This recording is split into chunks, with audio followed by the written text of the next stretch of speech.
श्री सूत जी महाराज कहते हैं कि हे राजा जनमेजय, वैशंपायन ऋषि कहने लगे कि प्रजाओं की रचना हो जाने पर ब्रह्मा ही अपने शरीर के दो भाग करके एक भाग से मनु नामक पुरुष बन गई और दूसरे भाग से सतरूपा को पत्नी रूप में स्वीकार करा। अपनी महिमा से दो लोक को व्याप्त करके स्थित हुए मनु के धर्म से ही उनकी पत्नी सतरूपा की उत्पत्ति हुई। वो सतरूपा 10,000 वर्षों तक परम दुष्कर तप करके संतान कामना से तप से चमकते हुए अपने स्वामी मनु के पास आई। स्वाम्भु मनु कहे जाते हैं, उनके पास आकर के प्रार्थना करी। स्वाम्भु मनु के अधिकार में सतयुग, त्रेता, द्वापर और कलयुग एकेतर चतुर्युगी का समय उनके अधिकार में रहता है। एकेतर चतुर्युग का एक मनवंतर होता है और ब्रह्मा जी के एक दिन में 14 मनवंतर हो जाते हैं। बैराज पुरुष मनु से उनकी पत्नी सतरूपा ने वीर नामक पुत्र को जन्म दिया। वीर से उनकी पत्नी काम्या ने प्रियव्रत और उत्तानपाद को उत्पन्न किया। हे मां बाहो, कर्दम प्रजापति के काम्या नाम वाली पुत्री थी। उस काम्या के सम्राट, कुक्षी, विराट, प्रभु नामक 4 पुत्र उत्पन्न हुए। उस काम्या ने प्रियव्रत को पति रूप में पाकर के इन पुत्रों को उत्पन्न किया। प्रजापति अत्रि ने उत्तानपाद को पुत्र रूप में ग्रहण कर लिया। उत्तानपाद से उनकी पत्नी स्निता ने 4 पुत्रों को उत्पन्न किया।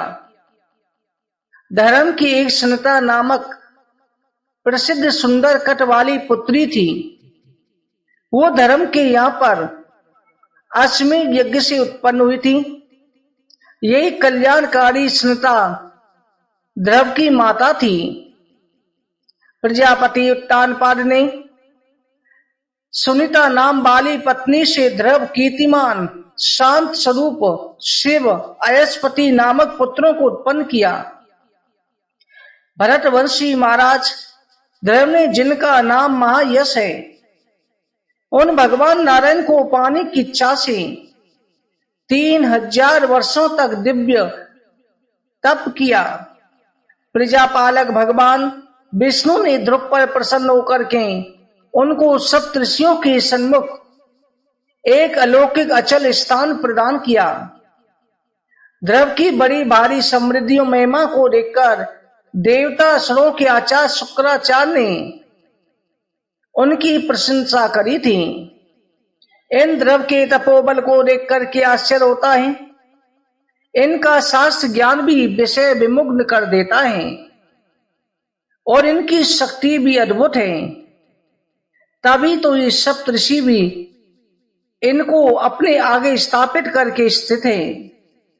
उन ध्रुव से शंभ नाम वाली स्त्री ने शिलस्ती और भव्य नामक पुत्रों को उत्पन्न किया। शिलस्ती से सुछाया नाम की पत्नी ने रिपु, रिपुंजय, पुण्य, ब्रिकल, विक्रतेजा 5 निष्पाप पुत्रों को उत्पन्न किया। रिपु से उनकी ब्रेति नाम की पत्नी ने सब देवताओं के तेज से परिपूर्ण चाक्षुष नामक पुत्र को उत्पन्न किया। चाक्षुष ने वीरण पुत्री पुष्करणी के गर्भ से मनु नामक पुत्र को उत्पन्न किए। दूसरी मनु कहलाए। बैराज प्रजापति के वंश में उत्पन्न हुई। इन परम तेजस्वी मनु से महात्मा रण की पुत्री नदवला द्वारा 10 श्रेष्ठ पुत्र उत्पन्न हुए, जिनके नाम है उरु, पुरु, शतदिम्न, तपस्वी, सत्यवान, कवि, अग्निदृष्ट, अतिरात्र और सुधुम्न। ये 9 है। 10वां अभिमन्यु।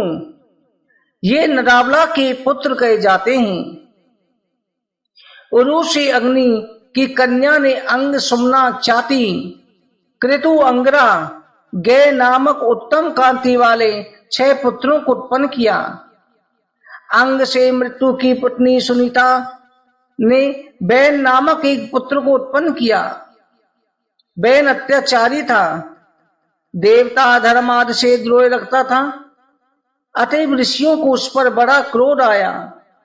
ऋषियों के क्रोध से नष्ट हुए बैन के दाहिने हाथ को मुनियों ने संतान उत्पन्न करने के लिए मथा।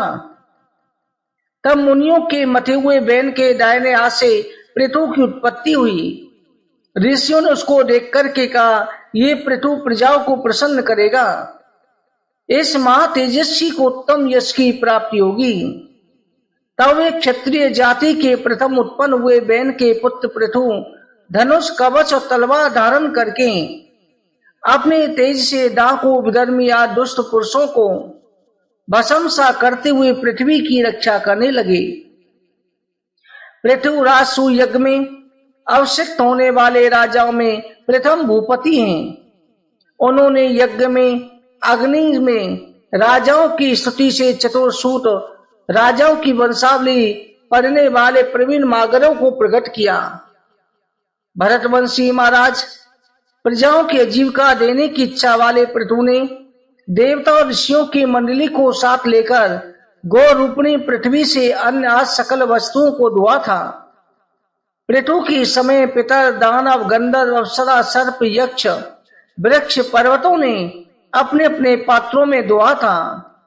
पृथ्वी ने उनको इच्छा के अनुसार दूध दिया था। उस दूध से उन सब ने अपने प्राणों को धारण किया था।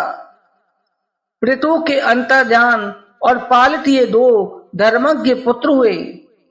अंतर्ध्यान से शिखंडिनी ने हरवान नामक पुत्र को उत्पन्न किया। हरवान से अग्नि की पुत्री दिशना ने प्राचीन वही शुक्ल, गय, कृष्ण, वज्र और अनिज नाम वाले 6 पुत्रों को उत्पन्न किया। प्राचीन वही जिन्होंने प्रजाओं का पालन एवं संवर्धन किया था, अपने पिता हवृदान से बढ़कर के प्रजापालक हुए। हे राजा जनमेजय, उनकी यज्ञ करते समय बिछे हुए प्राचीन कुशा समस्त भूमंडल पर फैल गए और उनके महत्व को प्रकट कर रहे थे। अतएव उनका नाम भगवान प्राचीन वही है। महीपति प्रभु प्राचीन वही ने बड़ा भारी तप किया। तब करने के पश्चात समुद्र की पुत्री सुवर्णा के साथ विवाह किया। प्राचीन वही से समुद्र की पुत्री सुवर्णा ने 10 पुत्र उत्पन्न किए। उन 10 का प्रचेता एक ही नाम था। वो सब धनुर्वेद के पारगामी थे। वो सब प्रचेतागण एक साथ समान धर्म कर्म आचरण करते थे, एक से शील वाले थे। उन्होंने समुद्र के जल में प्रवेश करके 10,000 वर्षों तक भारी तपस्या करी। तब प्रचेतागण तप कर रहे थे। तब अरिक्षित पड़ी हुई पृथ्वी को वृक्षों ने चारों ओर से ढक दिया। इससे प्रजाओं का नाश होने लगा। 10,000 वर्षों में वृक्षों ने आकाश तक को घेर लिया। तब वायु का चलना बंद हो गया और प्रजाओं की चेष्टा करना, हाथ पैर हिलाना भी बंद होने लगा। अपनी तपस्या ज्ञान दृष्टि से इन सब बातों को जानकर सब प्रचेता इसका उपाय करने के लिए उद्यत हो गए। उन्होंने क्रोध में भर करके अपने मुखों से वायु और अग्नि को प्रकट किया। वायु ने वृक्षों को जड़ से उखाड़ करके उनको सुखा दिया। तब अग्नि प्रचंड होकर वृक्षों को जलाने लगी। इस प्रकार वृक्षों का नाश होने लगा। इस प्रकार जलते जलते जब कुछ ही वृक्ष बाकी बचे, तब वृक्षों के संगार की बात को जानकर वृक्षों की राजा सोम प्रजापति चंद्रमा प्रचेताओं के पास आकर के बोले, प्राचीन वही के पुत्र प्रचेताओं, तुमने जो पृथ्वी को वृक्षों से शून्य कर डाला है, राजाओं अब अपने क्रोध को रोको, इन अग्नि और पवन को शांत करो। ये वृक्षों की रत्न स्वरूपा सुंदरी कन्या है। मैंने भविष्य के तत्व को जानकर इसे अपने गर्भ में स्थापित कर लिया था। ये मर्सा नाम वाली कन्या वृक्षों के तेज और सारांश से रची गई है। महाभाग, इस सोमवंश की वृद्धि करने वाली वृक्षों की कन्या को तुम भार्या रूप में ग्रहण करो। तुम्हारे और मेरे दोनों के तेज से आधे आधे भाग से द्वारा इस कन्या के गर्भ से एक पुत्र उत्पन्न होगा, जिसका नाम होगा दक्ष प्रजापति। तुम्हारे तप रूपी अग्नि से अग्नि के समान ही प्रतापी दक्ष अधिकांश जली हुई इस पृथ्वी पर प्रजाओं की वृद्धि करेगा। चंद्रमा के शिकार कहने पर प्रचेताओं ने वृक्षों की ओर से अपने क्रोध को समेट लिया। मर्सा को विवाह रूपी धर्म के द्वारा पत्नी रूप में ग्रहण किया। तदनंतर प्रचेताओं ने अपने मन से मर्सा के गर्भ स्थापित किया। भरतवंशी राजा स्वर्गात चंद्रमा के अंश से 10 प्रचेताओं द्वारा मर्सा के गर्भ से मां तेजस्वी दक्ष प्रजापति उत्पन्न हुए, जो पहले ब्रह्मा जी के पुत्र रह चुके थे। इनका ये दूसरा जन्म था। तब दक्ष प्रजापति के चंद्रमा के वंश को बढ़ाने वाले पुत्र उत्पन्न किए। स्थावर जंगम 2 पैरों वाले 4 पैरों वाले रचने योग्य प्राणियों की सृष्टि के लिए मन में विचार करके पीछे स्त्रियों की भी रचना करें। दक्ष ने उनमें से 10 कन्याएं धर्म को, 13 कन्याएं कश्यप को, शेष बची हुई नक्षत्र संबंधी नाम वाली 27 कन्याएं राजा चंद्रमा को दे दी। उन कन्याओं से देवता, पक्षी, सर्प, गौएं, दैत्य, दानव, गंधर्व, अप्सराएं, अन्य जाति के प्राणी उत्पन्न हुए। तभी से प्रजाएं मैथुन द्वारा उत्पन्न होने लगी। इससे पहले प्राणियों की उत्पत्ति संकल्प, दर्शन, स्पर्श से होती थी, ऐसा कहा जाता है। जन्मेजय ने पूछा कि मुनिवर, आपने पहले भी देवता, दानव, गंधर्व, सर्व, राक्षस तथा महात्मा दक्ष की उत्पत्ति का वर्णन किया। हे निष्पाप महर्षि, वह आपने कहा था कि ब्रह्मा जी के दाहिने अंगूठे से दक्ष प्रजापति उत्पन्न हुए और ब्रह्मा जी के बाएं अंगूठे से दक्ष की पत्नी उत्पन्न हुई। हे मां तपस्वी दक्ष, फिर प्रचेताओं के पुत्र कैसे हुए? चंद्रमा के नाती दक्ष फिर उनके ससुर कैसे बन गए? हे विप्रवर, मेरे संदेह को भली प्रकार से व्याख्या करके आप दूर कीजिए।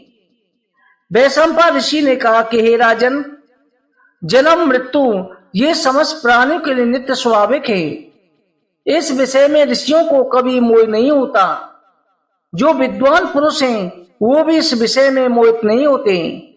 हे नरेश्वर, ये दक्ष आदि सब लोग प्रत्येक युग में उत्पन्न होते हैं और मरते रहते हैं।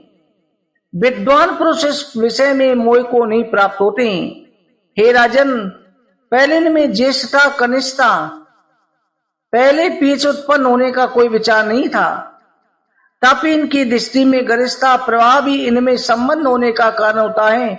जो मनुष्य, चर और अचर प्राणियों सहित दक्ष प्रजापति की सृष्टि के तत्व को जानता है, वो संतानवान होता है, आपत्तियों के पार हो, स्वर्ग लोक की प्रतिष्ठा पूर्वक रहता है और उसे स्वर्ग लोक में स्थान प्राप्त होता है। बोलो हरिवंश महापुराण की जय। भक्तजनों, 2वां अध्याय।